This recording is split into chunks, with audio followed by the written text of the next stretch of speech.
The nation's supply chain crisis leading to a lot of uncertainty, impacting a number of industries, but the trucking industry facing a major driver shortage amid the supply chain backlog.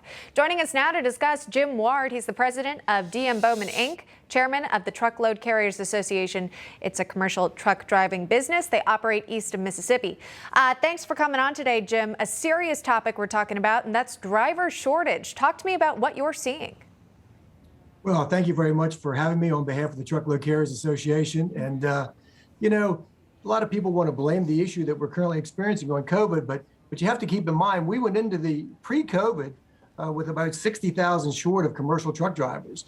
And what we've seen is it has certainly exacerbated throughout COVID to the point that we figure we're about 80,000 short today, which is increased about 30,000. But there's a lot of opportunity out there with the free flow of goods, and labor is certainly a challenge like it is in many other industries.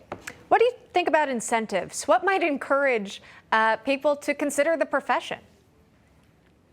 Well, one of the things I think is to make sure that we let them know at an earlier age what the driving job is all about in our industry.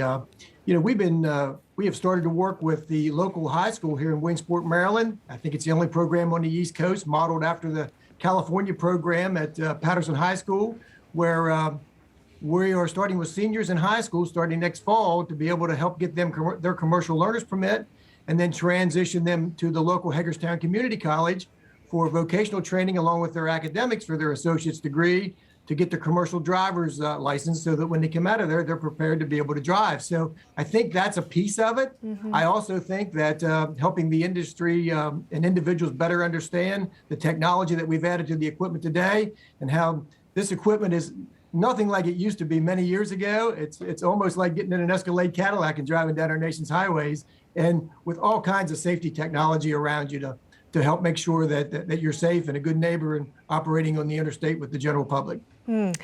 Final question for you, Jim. Did you anticipate things to get this bad? You say 80,000 short. Was anyone prepared for this? Could there have been any federal guidance to assist?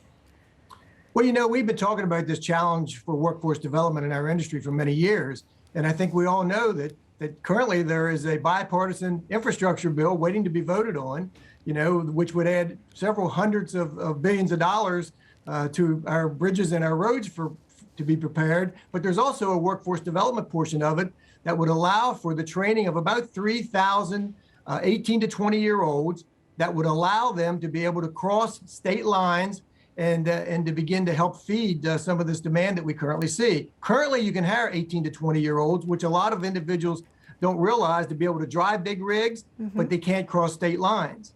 So that's a real challenge, and I think there's a great opportunity there. All right. So waiting for our politicians to get it together and act so we can get some solutions here. All right. Jim Ward joining us live on the program. Thank you for sharing that update with us. We appreciate it.